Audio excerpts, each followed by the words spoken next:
Muy buenos días chicos, un gusto saludarlos. Hoy vamos a hablar acerca de la historia de la psicología, ya haciendo una pequeña retroalimentación de lo que sería nuestro primer examen, obviamente, de lo mismo. Y vamos a hacer un pequeño resumen de manera a recordar y rememorar estas clases que le van a servir de base, obviamente, a ustedes para el examen. Primeramente, vamos a comenzar hablando justamente de la historia de la psicología. Los primeros seres humanos que habitaron obviamente la Tierra, la psicología nace con ellos porque ellos empezaron a preguntarse sobre cómo nació el ser humano. Empezaron a preguntarse, por ejemplo, sobre la naturaleza, cuáles son sus misterios, cuáles son las diferencias que existen entre un hombre y otro.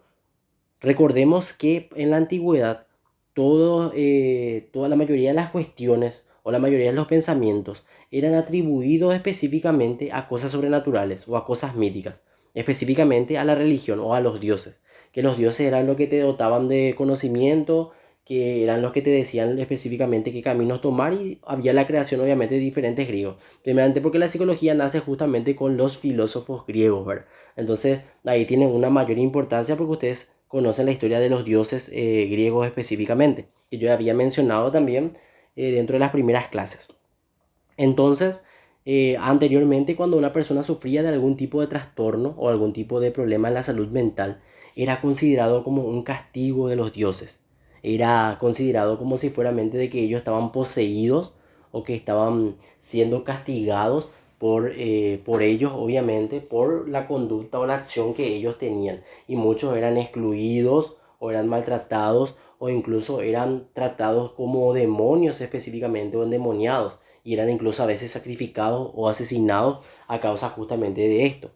Que a medida que va evolucionando justamente el conocimiento y aparecen lo que serían Platón y Aristóteles, empezaron a dejar de preguntarse por esas cosas míticas o guiarse específicamente sobre dioses específicos, sino que empezó a centrarse más sobre la razón, sobre el logos o el alma, justamente que nosotros en psicología no hablamos de alma cuando nos referimos a un espíritu que sale nuestro y va al cielo como dice en la religión, sino que directamente hace referencia a lo que sería el conocimiento o la razón en sí, o en todo caso podemos también delimitar y decir que es el cerebro. Entonces, a partir de que Platón, Aristóteles, Sócrates empezaron a hablar sobre las divisiones del alma, que habían ciertas formas de poder llegar a conocer específicamente la realidad y lo que es en sí el ser humano, empezó a nacer la psicología. Y la psicología justamente viene en su definición etimológica del griego psique, que significa alma o espíritu, y logos, que significa estudio. Entonces, como definición etimológica tenemos que la psicología es específicamente el estudio del alma.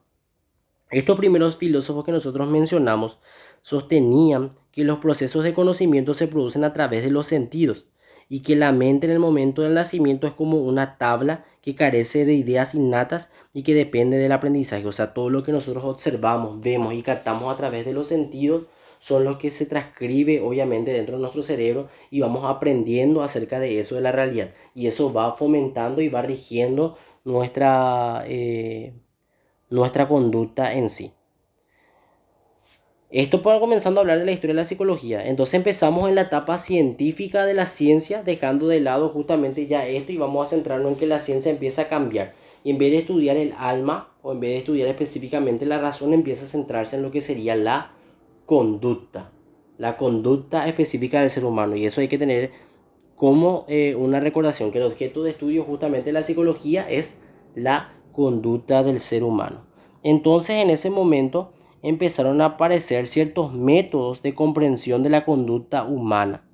Y la primera gran revolución fue la que nos dio justamente Charles Darwin, que empezó a decir de que el ser humano se va adaptando justamente al ambiente y que de acuerdo a esa adaptación del ambiente que va teniendo la persona, va construyendo lo que sería su personalidad. Y que en cierto sentido tiene razón, porque si nosotros remontamos, por ejemplo, a mi generación en relación a ustedes, por más que yo no sea muy adulto, porque tengo 26 años, hay una diferencia grande ya entre lo que serían ustedes y yo, porque nosotros nos vamos adaptando. Ustedes se adaptaron a una forma totalmente distinta de aprender, una forma totalmente distinta del ambiente a lo que fui yo específicamente. Entonces está en constante evolución.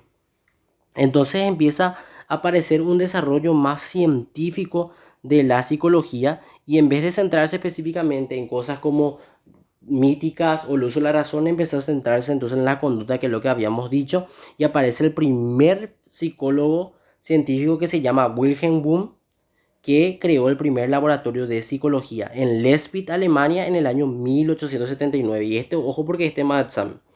El padre de la psicología científica es Wilhelm Wundt, que creó el primer laboratorio de psicología en el año 1879 en Leipzig, Alemania específicamente. Y desde ahí empieza la psicología a formarse y a desarrollarse como ciencia, separándose específicamente de lo que sería la filosofía en sí. Pero ¿qué es la psicología?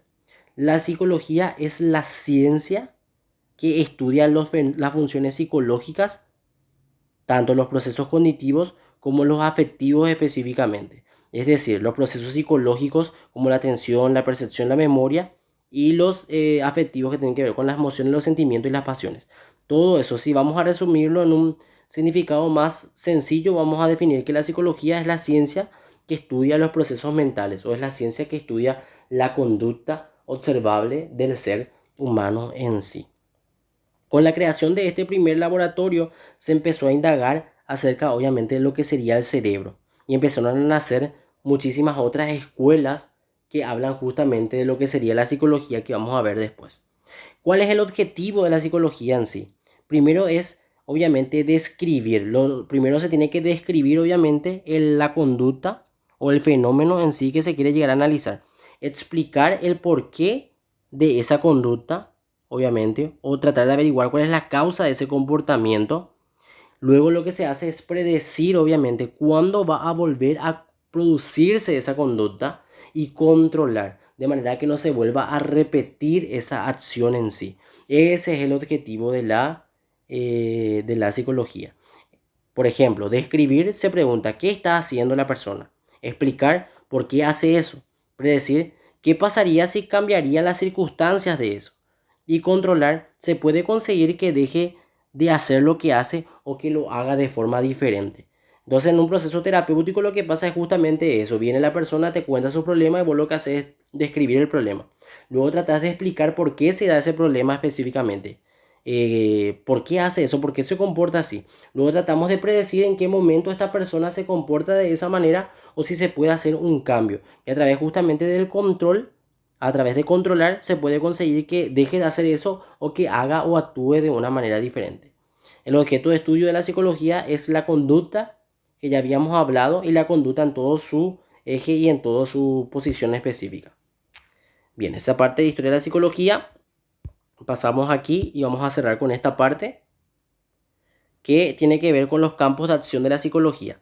La psicología educativa trata sobre los que tienen que ver específicamente con los problemas psicológicos dentro del ámbito educativo. Problemas de conducta, porque un chico, por ejemplo, no puede aprender. O los chicos que tienen algún tipo de necesidad específica de apoyo, o algún tipo de discapacidad intelectual, o algún tipo de discapacidad motriz en sí. Cómo ayudarle a esos chicos a poder desarrollarse dentro de lo educativo. O sea que sea de forma equitativa el desarrollo que ellos tienen con relación a los niños normales. La psicología social, que estudia obviamente el actuar de la persona tanto en un grupo como el grupo actúa específicamente sobre la persona.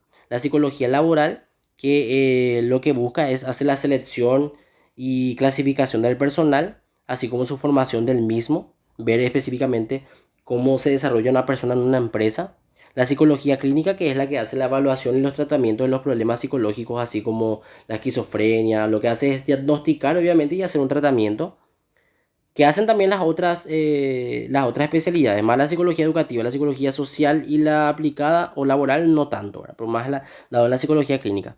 Y la psicología forense, que trata lo que tiene que ver directamente con el ámbito judicial. O sea, lo que, por ejemplo, las familias que fueron dadas o fueron asesinadas en sí, se habla con ellos, o la persona que realizó el asesinato en sí, se habla con él para determinar cuáles son las causas o qué conllevó específicamente o qué factor psicológico predominó para que esta persona llegue a tal hecho.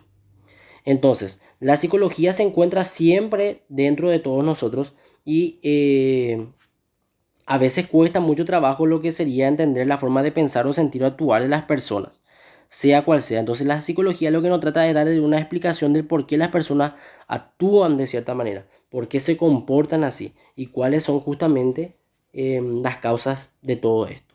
Entonces hacemos un breve resumen de lo que sería la psicología para que ustedes vayan teniendo esto en cuenta y vayan guiándose. Y yo les voy a dejar unas pequeñas preguntas también a ustedes para que puedan ir fomentando este aprendizaje. Un abrazo para todos y nos vemos en la siguiente clase.